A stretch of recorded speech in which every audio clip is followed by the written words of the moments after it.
നമസ്കാരം. ഇന്നപ്പോൾ ഒരു പുതിയ മെത്തേഡ് ഒന്ന് പരീക്ഷിച്ച് നോക്കുകയാണ്.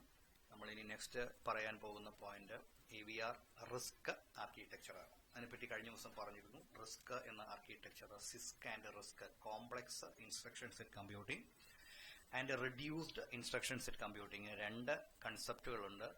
മെമ്മറി ഓർഗനൈസേഷനുമായിട്ട് ബന്ധപ്പെട്ടിട്ട് വന്ന ഒരു ഡിസൈനിൽ ഹവാർഡ് ആർക്കിടെക്ചർ എന്നും വോൺ ന്യൂമൻ ആർക്കിടെക്ചർ എന്നും പറഞ്ഞിരുന്നു. അതുപോലെ ഒരു പ്രോസസ്സറിന്റെ ഓവറോൾ കൺസെപ്റ്റിൽ ഓവറോൾ ഡിസൈൻ കൺസെപ്റ്റിൽ ഫോളോ ചെയ്യുന്ന രണ്ട് പ്രധാനപ്പെട്ട മെത്തേഡ്സ് ആണ് RISC and CISC, reduced instruction set കമ്പ്യൂട്ടിങ്ങും കോംപ്ലക്സ് ഇൻസ്ട്രക്ഷൻ സെറ്റ് കമ്പ്യൂട്ടിങ്ങും. ഇതിൽ നമ്മൾ AVRന്റെ ആർക്കിടെക്ചർ അല്ലെങ്കിൽ AVRന്റെ ഡെഫിനിഷനിൽ പറഞ്ഞു AVR is an 8-bit RISC Harvard architecture single chip controller എന്ന് പറഞ്ഞിരുന്നു. അതിലെ RISC ആണ് ഇന്ന് ഡിസ്കസ് ചെയ്യുന്ന RISC എന്ന് പറയുന്നത്.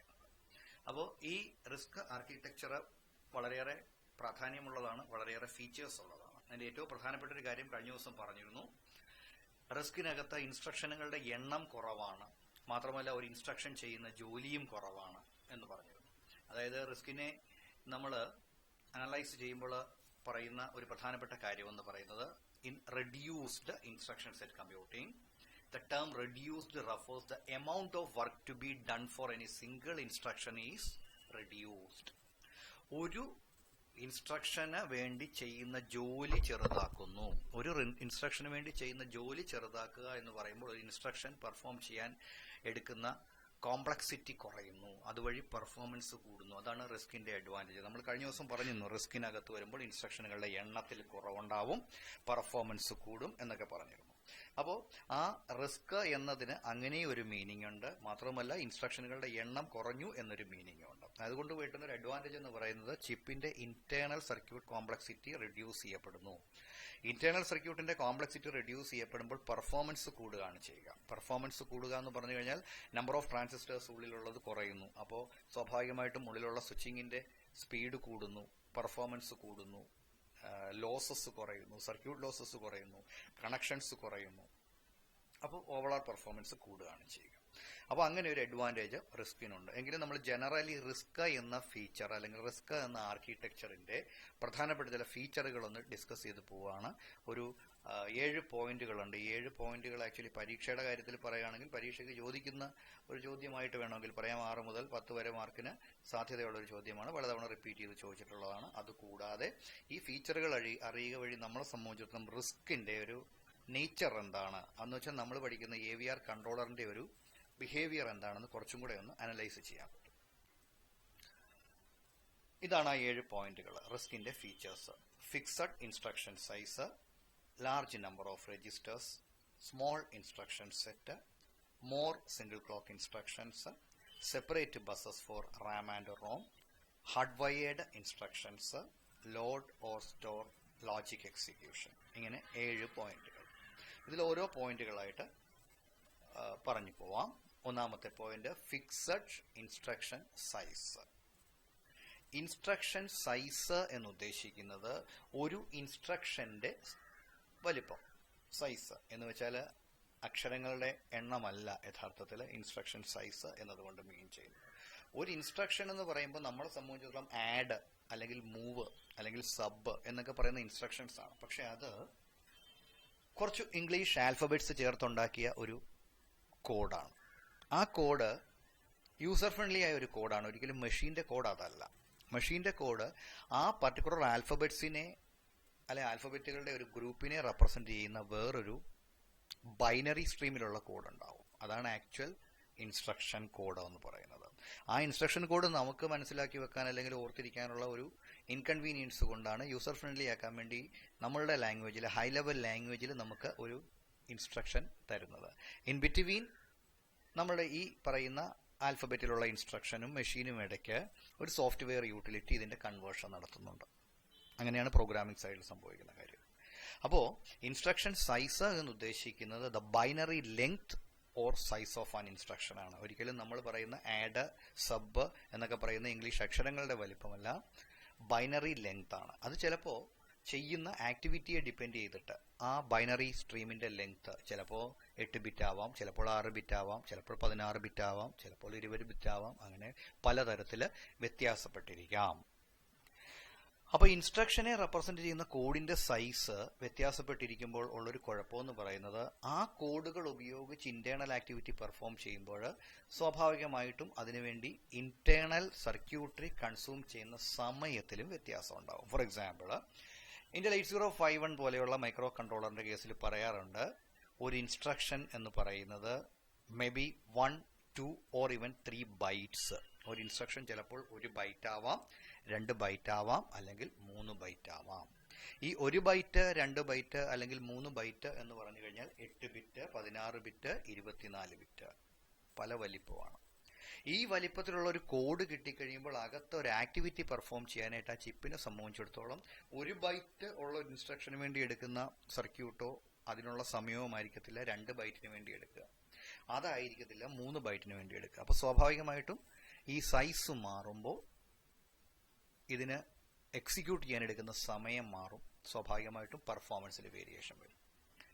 അപ്പോൾ അതുകൊണ്ട് തന്നെ ഈ വേരിയബിൾ ഇൻസ്ട്രക്ഷൻ സൈസ് ഇന്റേണലിയുള്ള ഇൻസ്ട്രക്ഷൻ ഡിക്കോഡറിന്റെ ജോലിക്ക് ഡിഫിക്കൽട്ടി ഉണ്ടാക്കുന്നു എന്ന് വേണമെങ്കിൽ സിമ്പിളായിട്ട് നമുക്ക് പറയാൻ പറ്റും.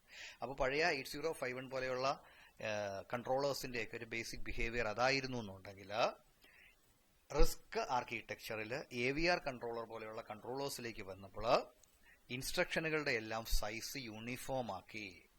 എന്ന് വെച്ചാൽ ഇപ്പോൾ 10 ഇൻസ്ട്രക്ഷൻ ആണെങ്കിലും 100 ഇൻസ്ട്രക്ഷൻ ആണെങ്കിലും കഴിവതും എല്ലാ ഇൻസ്ട്രക്ഷൻസും 1 ബൈറ്റ് അല്ലെങ്കിൽ 2 ബൈറ്റ് ആണെങ്കിൽ 2 ബൈറ്റ് എന്ന ഒരു സ്റ്റാൻഡേർഡ് സൈസിലേക്ക് വെച്ചു. അപ്പോൾ ആ സ്റ്റാൻഡേർഡ് സൈസിലേക്ക് വെക്കുമ്പോൾ കിട്ടുന്ന ഒരു അഡ്വാൻറ്റേജ് എന്ന് പറയുന്നത് എല്ലാ ഇൻസ്ട്രക്ഷനുകൾക്കും എടുക്കുന്ന സമയം, കൺസ്യൂം ചെയ്യുന്ന സമയം, എക്സിക്യൂട്ട് ചെയ്യാൻ എടുക്കുന്ന സമയം ഏകദേശം ഒരുപോലെ ആയിരിക്കും. അപ്പോൾ ഒരു യൂണിഫോമിറ്റി എക്സിക്യൂഷനിൽ കിട്ടുമ്പോൾ കിട്ടുന്ന ഒരു അഡ്വാൻറ്റേജ് എന്ന് പറയുന്നത് ഇൻസ്ട്രക്ഷനുകൾ എക്സിക്യൂട്ട് ആവാൻ എടുക്കുന്ന സമയം വെച്ചിട്ട് ഓവറോൾ പെർഫോമൻസ് കാൽക്കുലേറ്റ് ചെയ്യാൻ കുറച്ചുകൂടെ ഫ്ലെക്സിബിലിറ്റി ഉണ്ടാവും എന്നുള്ളതാണ്. അപ്പോൾ അതാണ് ഈ പറയുന്ന ഫിക്സഡ് ഇൻസ്ട്രക്ഷൻ സൈസ് എന്ന് പറയുന്ന ടേം കൊണ്ട് നമ്മൾ മീൻ ചെയ്യുന്നത്. അപ്പോൾ ഇൻസ്ട്രക്ഷനുകളുടെ ലെങ്ത്, ഇൻസ്ട്രക്ഷനെ റെപ്രസെന്റ് ചെയ്യുന്ന കോഡിന്റെ ലെങ്ത് അത് സ്റ്റാൻഡേർഡ് ആക്കി വെക്കുന്നു എന്നുള്ളതാണ് ഈ പറയുന്ന ഇൻസ്ട്രക്ഷൻ സൈസ് യൂണിഫോം ആക്കുന്നു എന്ന ഒരു പോയിന്റ് കൊണ്ട് ഉദ്ദേശിക്കുന്നത്. അപ്പോൾ AVRന്റെ ഒരു ഫീച്ചറാണ് ഫിക്സഡ് ഇൻസ്ട്രക്ഷൻ സൈസ്. രണ്ടാമത്തെ ഫെസിലിറ്റി എന്ന് പറയുന്നത് ലാർജ് നമ്പർ ഓഫ് രജിസ്റ്റേഴ്സ്. രജിസ്റ്റേഴ്സിന്റെ എണ്ണം കൂടുതലാണ്. രജിസ്റ്റേഴ്സിന്റെ എണ്ണം കൂടുതലാക്കുക എന്ന് പറഞ്ഞു കഴിഞ്ഞാൽ നമ്പർ ഓഫ് രജിസ്റ്റേഴ്സ് കൂടുതലാക്കുന്നു, രജിസ്റ്ററുകളുടെ എണ്ണം കൂട്ടുന്നു. രജിസ്റ്റർ എന്തിനാണ്? ടെമ്പററി ആയിട്ട് എക്സിക്യൂഷൻ ടൈമിൽ വേരിയബിൾസിനെയോ CPU പാരാമീറ്റേഴ്സിനെയോ ഹോൾഡ് ചെയ്യാൻ എടുക്കുന്ന സ്പേസിനെയാണ് നമ്മൾ ഈ പറഞ്ഞ രജിസ്റ്റേഴ്സ് എന്ന് പറയുന്നത്. ആ രജിസ്റ്റേഴ്സിന്റെ എണ്ണം കൂടുതൽ കൊടുക്കുമ്പോൾ CPUവിന് വളരെ ഫാസ്റ്റായിട്ടും ഈസി ആയിട്ടും അഡ്രസ്സ് ചെയ്യാനും ആക്സസ് ചെയ്യാനും ഉള്ള സ്ഥലം കൂടുതൽ കൊടുക്കുന്നു. അപ്പോൾ അവിടെ വെക്കുന്ന ഡാറ്റയെ അതിന് പ്രോസസ്സ് ചെയ്യാൻ കുറച്ച് എളുപ്പമുണ്ട്. അപ്പോൾ ആ ഒരു ലോജിക്കിൽ റിസ്ക് ആർക്കിടെക്ചറിൽ രജിസ്റ്ററുകളുടെ എണ്ണം കൂട്ടിക്കൊടുക്കുന്നു. മാത്രമല്ല നമ്മൾ നേരത്തെ ഡിസ്കസ് ചെയ്തതുപോലെ ഈ പറയുന്ന രജിസ്റ്റേഴ്സ് ജനറൽ പർപ്പസ് രജിസ്റ്റേഴ്സ് അല്ലെങ്കിൽ സ്പെഷ്യൽ പർപ്പസ് രജിസ്റ്റേഴ്സ് എന്നൊക്കെ പറഞ്ഞ കാറ്റഗറിയിൽ CPUവിന് ഏറ്റവും ഫാസ്റ്റായിട്ടും വളരെ ഫ്ലെക്സിബിൾ ആയിട്ടും അഡ്രസ്സ് ചെയ്ത് ആക്സസ് ചെയ്യാൻ പറ്റുന്ന രീതിയിൽ ഓർഗനൈസ് ചെയ്യപ്പെട്ട് വെച്ചിരിക്കുകയാണ്. AVRൽ ഈ പറയുന്ന കാറ്റഗറിയൊക്കെ തന്നെ അതിൻ്റെ റാമിൻ്റെ പാർട്ടായിട്ടാണെന്ന് വേണമെങ്കിൽ പറയാം. അപ്പോൾ എക്സിക്യൂഷൻ ടൈമിൽ ഓപ്പറൻറ്റുകളെ ഹോൾഡ് ചെയ്യാനും മെയിൻറ്റെയിൻ ചെയ്യാനും എക്സിക്യൂട്ട് ചെയ്യപ്പെടുമ്പോൾ പ്രയോജനപ്പെടുത്തുന്നതുമൊക്കെ ഈ പറയുന്ന രജിസ്റ്റേഴ്സിൽ വെച്ചിട്ടായിരിക്കും. അപ്പോൾ ഈ രജിസ്റ്റേഴ്സിന്റെ എണ്ണം കൂടുമ്പോൾ ഫ്രീക്വന്റ് ആയിട്ട് യൂസ് ചെയ്യുന്ന എല്ലാ പാരാമീറ്റേഴ്സും ഹോൾഡ് ചെയ്യുന്നത് വളരെ ഈസിലി ആക്സസബിൾ ആയ ഒരു ഏരിയയിലായിരിക്കും എന്നുള്ളതാണ് അതിന്റെ ഒരു അഡ്വാൻറ്റേജ് എന്ന് പറയുന്നത്. അതിന്റെ ബേസിലാണ് നമ്മൾ നേരത്തെ പറഞ്ഞിരുന്നു in AVR design there are 32 general purpose registers such as R0 to R31 and the group of these registers are also termed as the accumulator for AVR. AVRന്റെ അക്യൂമുലേറ്റർ എന്ന പേരിലും ഇത് അറിയപ്പെടുന്നു. അപ്പോൾ AVRന്റെ അക്യൂമുലേറ്റർ ആയിട്ട് വർക്ക് ചെയ്യുക എക്സിക്യൂഷൻ ടൈമിൽ CPUവിന്റെ ഏറ്റവും പ്രധാനപ്പെട്ട രജിസ്റ്റർ ആയിട്ട് വർക്ക് ചെയ്യുന്നത് ഈ പറയുന്ന രജിസ്റ്റേഴ്സിന്റെ ഗ്രൂപ്പാണ്. അപ്പോൾ നമ്പർ ഓഫ് രജിസ്റ്റേഴ്സ് കൂടുമ്പോൾ നമ്പർ ഓഫ് അഡ്രസ്സബിൾ ആയ ഏരിയ കൂടുമ്പോൾ, അഡ്രസ്സബിൾ ഏരിയ എന്ന് പറയുമ്പോൾ മറ്റ് മെമ്മറിയും അഡ്രസ്സബിൾ ആണ്, പക്ഷേ രജിസ്റ്റേഴ്സ് ഇൻസ്ട്രക്ഷനുകൾ ഡയറക്റ്റ് യൂസ് ചെയ്യുന്ന ഏരിയ ആണ്. അപ്പോൾ ഇൻസ്ട്രക്ഷനുകൾക്ക് ഓപ്പറൻറ്റുകളെ മെയിൻറ്റെയിൻ ചെയ്യാൻ രജിസ്റ്ററുകൾ കൂടുതൽ അവൈലാക്കും എന്നുള്ളതാണ് അതിൻ്റെ ഏറ്റവും വലിയ ഒരു അഡ്വാൻറ്റേജ്. അതാണ് ലാർജ് നമ്പർ ഓഫ് രജിസ്റ്റേഴ്സ് എന്ന പോയിന്റ് കൊണ്ട് ഉദ്ദേശിക്കുന്നത്. രണ്ടാമത്തെ പോയിന്റ്. മൂന്നാമത്തെ point small instruction set. Instruction set ചെറുതാണ്. ഇൻസ്ട്രക്ഷൻ സെറ്റ് ചെറുതാണ് എന്ന് പറഞ്ഞാൽ എന്താണ് അതിന്റെ മീനിങ്? ഇൻസ്ട്രക്ഷൻ സെറ്റ് ചെറുതാവുക എന്ന് പറഞ്ഞു കഴിഞ്ഞാൽ നമ്പർ ഓഫ് ഇൻസ്ട്രക്ഷൻസ് കുറയുന്നു എന്നാണ്. ഇൻസ്ട്രക്ഷൻ സെറ്റ് ചെറുതാവുന്നു, ഇൻസ്ട്രക്ഷൻ ചെറുതാവുന്നു എന്നല്ല, നമ്പർ ഓഫ് ഇൻസ്ട്രക്ഷൻസ് കുറയുന്നു, ഇൻസ്ട്രക്ഷനുകളുടെ എണ്ണം കുറയുന്നു. അതൊരു അഡ്വാൻറ്റേജ് ആണോ ഡിസഡ്വാൻറ്റേജ് ആണോ എന്ന് ചോദിച്ചാൽ രണ്ടുമാണ്. ഇൻസ്ട്രക്ഷന്റെ എണ്ണം കുറച്ചത് ഇന്റേണൽ കോംപ്ലക്സിറ്റി കുറഞ്ഞതുകൊണ്ടാണ്. ഇന്റേണൽ കോംപ്ലക്സിറ്റി കുറയുമ്പോൾ പെർഫോമൻസ് കൂടുന്നുണ്ട്, ഒരു ഇൻസ്ട്രക്ഷന് വേണ്ടി കൺസ്യൂം ചെയ്യുന്ന സമയം കുറയുന്നുണ്ട്, ഒരു ഇൻസ്ട്രക്ഷൻ ഇംപ്ലിമെന്റ് ചെയ്യാനായിട്ടുള്ള ഹാർഡ്വെയർ കുറയുന്നുണ്ട്, അങ്ങനെ കുറേയേറെ അഡ്വാൻറ്റേജസ് ഉണ്ട്. പക്ഷേ ഇൻസ്ട്രക്ഷനുകളുടെ എണ്ണം കുറയുമ്പോൾ ഒരു ഡിസഡ്വാൻറ്റേജ് കൂടിയുണ്ട്. പ്രോഗ്രാമിംഗ് അല്പം ഡിഫിക്കൽട്ട് ആവും. ഒരു കോംപ്ലക്സ് കൺസെപ്റ്റ് ഡെവലപ്പ് ചെയ്യേണ്ടി വരുമ്പോൾ, specifically in assembly language, instruction ആവശ്യത്തിന് ഇല്ല എന്നുണ്ടെങ്കിൽ നമ്മളുടെ പർപ്പസിന് വേണ്ടി ഉള്ള ഇൻസ്ട്രക്ഷനുകളെ നമ്മൾ കൺവേർട്ട് ചെയ്തെടുക്കേണ്ടി വരും. എന്ന് വെച്ചാൽ ഒരു എക്സാമ്പിൾ പറഞ്ഞാൽ, ചില പ്രോസസ്സേഴ്സിന് അഡീഷൻ, സബ്ട്രാക്ഷൻ, ഡിവിഷൻ, മൾട്ടിപ്ലിക്കേഷൻ ഇങ്ങനെയുള്ള അരിത്തമെറ്റിക്കൽ ആക്ടിവിറ്റിക്ക് വേണ്ടിയിട്ട് ഇൻസ്ട്രക്ഷൻസ് അവൈലബിൾ ആണ്. എന്നാൽ ചില കൺട്രോളേഴ്സിന് ഡിവിഷൻ, മൾട്ടിപ്ലിക്കേഷൻ ഇൻസ്ട്രക്ഷൻ ഇല്ല, അഡീഷൻ, സബ്ട്രാക്ഷന് ഇൻസ്ട്രക്ഷൻ ഉള്ളൂ. അങ്ങനെ വരുമ്പോൾ ആ ഇൻസ്ട്രക്ഷൻ ഇല്ലാത്ത ഡിവൈസിൽ ഒരു പർട്ടിക്കുലർ കൺസെപ്റ്റ് ഡെവലപ്പ് ചെയ്യുമ്പോൾ, ഒരു ഇൻപുട്ടിൽ നിന്ന് ഔട്ട്പുട്ടിലേക്ക് പോകുന്നതിൻ്റെ ഒരു ലോജിക്ക് നമ്മൾ ഡിസൈൻ ചെയ്തപ്പോൾ നമുക്കൊരു ഒരു മൾട്ടിപ്ലിക്കേഷനോ ഡിവിഷനോ എസെൻഷ്യൽ ആയിട്ട് വന്നു. പക്ഷേ ആ ചിപ്പിൻ്റെ ഡിസൈനർ അതിൻ്റെ ഇൻസ്ട്രക്ഷൻ സെറ്റിൽ അങ്ങനെ ഒരു ഇൻസ്ട്രക്ഷനുകൾ പ്രൊവൈഡ് ചെയ്തിട്ടില്ല. അപ്പോൾ മൾട്ടിപ്ലിക്കേഷൻ നമുക്ക് വേണം, പക്ഷേ അതിനുള്ള പ്രൊവിഷൻ ഇല്ല, അല്ലെങ്കിൽ ഇൻസ്ട്രക്ഷൻ ഇല്ല ഒരു CPU-വിന്. അപ്പോൾ എന്ത് ചെയ്യേണ്ടി വരും? മൾട്ടിപ്ലിക്കേഷൻ ഇല്ല, പക്ഷേ അഡീഷൻ ഈസ് ദെയർ. നമുക്ക് ചെയ്യാൻ പറ്റും. എങ്ങനെ? സക്സസീവ് അഡീഷനിലൂടെ മൾട്ടിപ്ലിക്കേഷന്റെ റിസൾട്ട് ഉണ്ടാക്കാൻ പറ്റും. അതിന് വീണ്ടും വീണ്ടും ആഡ് ചെയ്തുകൊണ്ടിരിക്കുക. അപ്പോൾ വരുമ്പോൾ എന്താ കുഴപ്പം?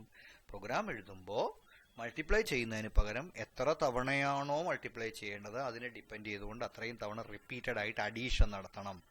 സ്വാഭാവികമായിട്ടും ഇൻസ്ട്രക്ഷനുകൾ വീണ്ടും വീണ്ടും റീയൂസ് ചെയ്യുന്നു, ലെങ്ത് കൂടുന്നു. അങ്ങനെ ഒരു കോംപ്ലക്സിറ്റി. ഒരു എക്സാമ്പിൾ പറഞ്ഞതാണ്. അങ്ങനെ ചെറിയ ചെറിയ കാര്യങ്ങൾ മാത്രം ചെയ്യേണ്ടി വരുമ്പോൾ ചിലപ്പോൾ വലിയ കാര്യങ്ങളിലേക്ക് പോവേണ്ട സാഹചര്യത്തിൽ പ്രോഗ്രാമിംഗ് ഒരല്പം ബുദ്ധിമുട്ടുണ്ടാക്കും. നല്ല ലോജിക്ക് നമ്മൾ അപ്ലൈ ചെയ്യേണ്ടി വരും സിംപ്ലിഫൈ ചെയ്യുന്നതിന് വേണ്ടിയിട്ട്. എന്നാൽ ഹൈ ലെവൽ ലാംഗ്വേജ്, അതായത് C പോലെയുള്ള പ്ലാറ്റ്ഫോമിൽ അത് പ്രോഗ്രാം ചെയ്യുമ്പോൾ നമ്മൾ അതിനെപ്പറ്റി ബോധേഡാവേണ്ടതില്ല. കാരണം ഇൻ ബിറ്റ്വീൻ ഒരു കമ്പൈലർ അവിടെ വർക്ക് ചെയ്യുന്നുണ്ട്. ആ കമ്പൈലർ ഈ പണിയൊക്കെ ചെയ്തോളും, നമ്മൾ അറിയുന്നില്ല. അതാണ് അതിൻ്റെ ഒരു വ്യത്യാസം എന്ന് പറയുന്നത്. അപ്പോൾ ഇൻസ്ട്രക്ഷൻ സെറ്റ് ചെറുതാവുന്നു എന്ന് പറഞ്ഞാൽ, സ്മോൾ ഇൻസ്ട്രക്ഷൻ സെറ്റ് എന്ന് പറഞ്ഞാൽ നമ്പർ ഓഫ് ഇൻസ്ട്രക്ഷൻസ് കുറയുന്നു എന്നുള്ളതാണ്. That leads to lengthy programs and consumes more memory space. അത് പ്രോഗ്രാമിന് നീളം കൂട്ടുകയും കൂടുതൽ മെമ്മറി സ്പേസിനെ കൺസ്യൂം ചെയ്യുകയും ചെയ്യും എന്നത് അതിനകത്തുള്ള ഒരു നെഗറ്റീവായിട്ട് വേണമെങ്കിൽ പറയാം. അതാണ് അടുത്ത പോയിന്റ് ആയിട്ട് പറയുന്നത്, സ്മോൾ ഇൻസ്ട്രക്ഷൻ സെറ്റ്. അടുത്തത് മോർ സിംഗിൾ ക്ലോക്ക് ഇൻസ്ട്രക്ഷൻസ്. ഇൻസ്ട്രക്ഷനുകളുടെ എല്ലാം തന്നെ ഒരൊറ്റ ക്ലോക്കില്, ഒറ്റ ഓസിലേറ്റർ പീരീഡിൽ പെർഫോം ചെയ്യുന്ന രീതിയിലാണ് ഡിസൈൻ ചെയ്തിരിക്കുന്നത് മെജോറിറ്റി റിസ്ക് ഇൻസ്ട്രക്ഷനുകളും. എന്താണ് ഈ ക്ലോക്കും ഇൻസ്ട്രക്ഷനുമായിട്ടുള്ള റിലേഷൻ? ഒരു ഇൻസ്ട്രക്ഷൻ എക്സിക്യൂട്ട് ചെയ്യാൻ ഒരു സ്പെസിഫിക് ടൈം ഇന്റർവെല് വേണം, കൺസ്യൂം ചെയ്യും. ഇന്റേണലി ഉള്ള സർക്യൂട്ടിന് വർക്ക് ചെയ്യാൻ ഒരു സമയം വേണം.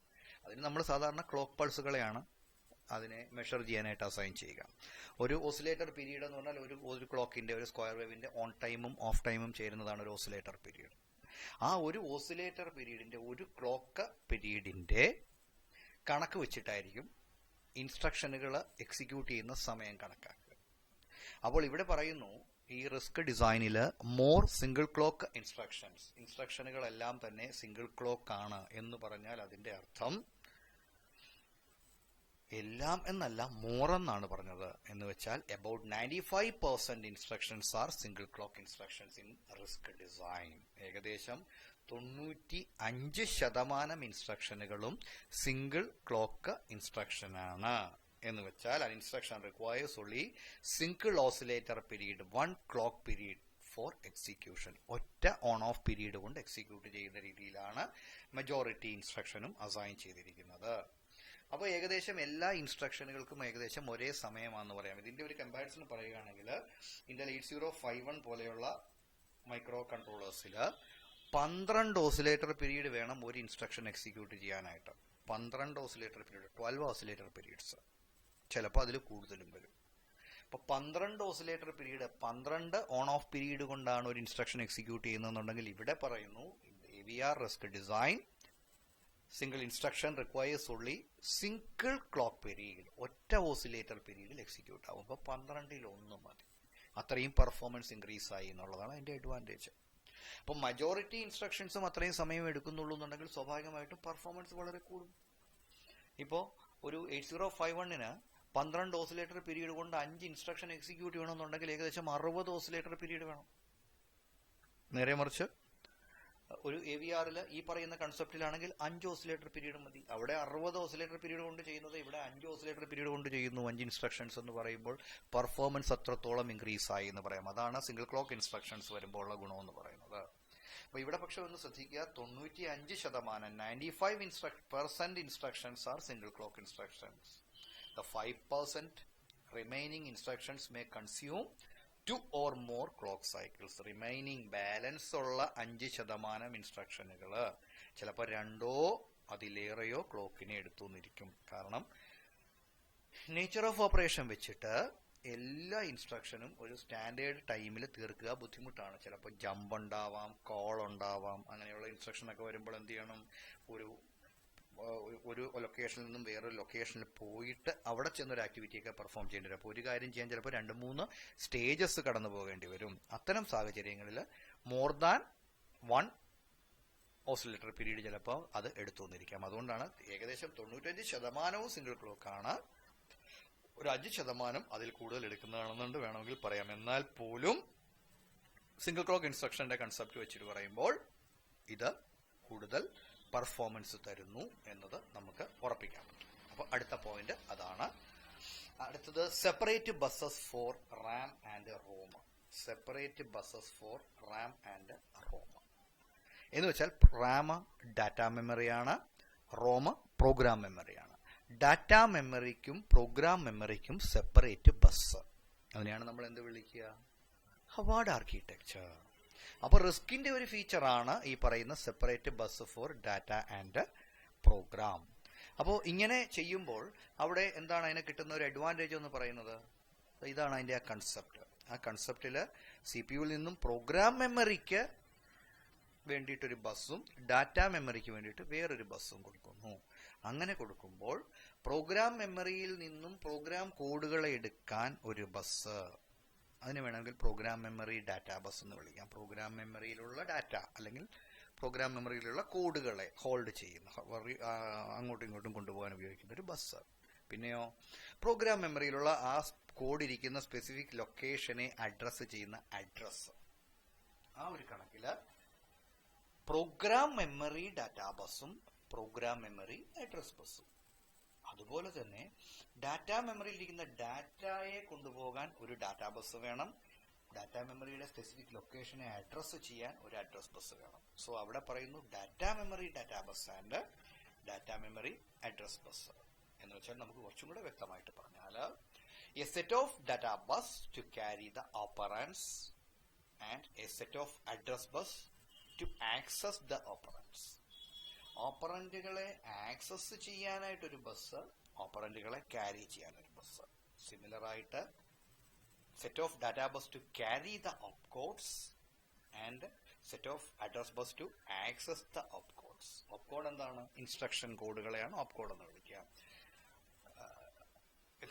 ഓപ്പറേറ്റ് ചെയ്യുന്ന ഡാറ്റയാണ് നമ്മൾ ഓപ്പറന്റ് എന്ന് വിളിക്കുക. അപ്പൊ ഓപ്പറന്റുകളെ കൊണ്ടുവരാനും ഓപ്പറന്റുകളെ അഡ്രസ് ചെയ്യാനും ഒരു ബസ്, അതിനെയാണ് data bus to carry operand and data bus to address bus to access operant.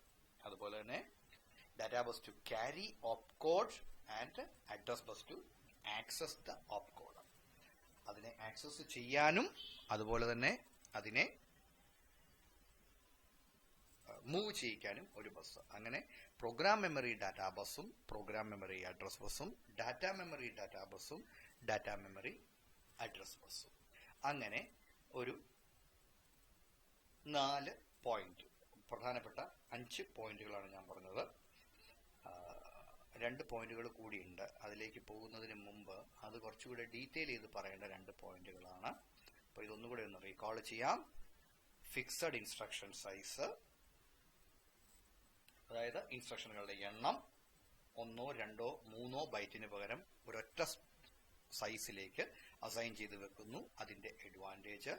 Then large number of registers, രജിസ്റ്ററുകളെ ജനറൽ പർപ്പസ് എന്നും സ്പെഷ്യൽ പർപ്പസ് എന്നും വെച്ചിട്ട് ഡയറക്റ്റ് ആക്സസ് ചെയ്യാവുന്ന രീതിയിൽ എത്തുമ്പോൾ CPU-ന്റെ മെമ്മറി ആക്സസ് കുറച്ചും കൂടെ കൂടുന്നു, എഫിഷ്യൻസി കൂടുന്നു. ഇൻസ്ട്രക്ഷനുകളുടെ എണ്ണം ചെറുതാക്കുക വഴി ഇന്റേണൽ കോംപ്ലക്സിറ്റി കുറയ്ക്കുന്നു. പ്രോഗ്രാമിങ്ങിന് ഒരു കോംപ്ലക്സിറ്റി വരുന്നുണ്ട് അസംബ്ലിയിൽ എന്നുണ്ടെങ്കിലും പെർഫോമൻസ് ഇൻക്രീസ് ചെയ്യുന്നു എന്നുള്ളത്. രണ്ടാമത്, ഇൻസ്ട്രക്ഷനുകളുടെ ടൈം, ഇൻസ്ട്രക്ഷൻ എക്സിക്യൂട്ട് ചെയ്യാൻ കൺസ്യൂം ചെയ്യുന്ന സമയം, അത് സ്റ്റാൻഡർഡൈസ് ചെയ്യുന്നു, അതുവഴി പെർഫോമൻസ് കൂട്ടുന്നു. പിന്നെ ഡാറ്റാ ബസ്സും ഡാറ്റയ്ക്കും പ്രോഗ്രാമിനും സെപ്പറേറ്റ് ബസ് പ്രൊവൈഡ് ചെയ്യുക വഴി ആ പറയുന്ന ഡാറ്റയെ ആക്സസ് ചെയ്യാനും പ്രോഗ്രാമിനെ ആക്സസ് ചെയ്യാനും പാരലായിട്ട് നടത്താം. ആ ഹവാർഡ് ആർക്കിടെക്ചർ കൺസെപ്റ്റിലൂടെ പെർഫോമൻസ് വളരെയേറെ ഇൻക്രീസ് ചെയ്യപ്പെടും. അത്രയും കാര്യങ്ങളാണ് നമുക്ക് ഇന്നത്തെ ഒരു സെഷനിൽ നമുക്ക് ഡിസ്കസ് ചെയ്യേണ്ടത്. അടുത്ത 2 പോയിന്റുകൾ കുറച്ചുകൂടെ ഡീറ്റെയിൽ ചെയ്ത് പറയാനുള്ള 2 പോയിന്റുകളാണ്. ആ 2 പോയിന്റുകൾ നമുക്ക് അടുത്ത ക്ലാസ്സിൽ, അടുത്ത സെഷനിൽ കൈകാര്യം ചെയ്യാം. അപ്പോൾ ഇത്രയും പോയിന്റുകൾ നമ്മൾ പ്രധാനമായിട്ടും ഇതിനകത്ത് ഓർത്തിരിക്കുക.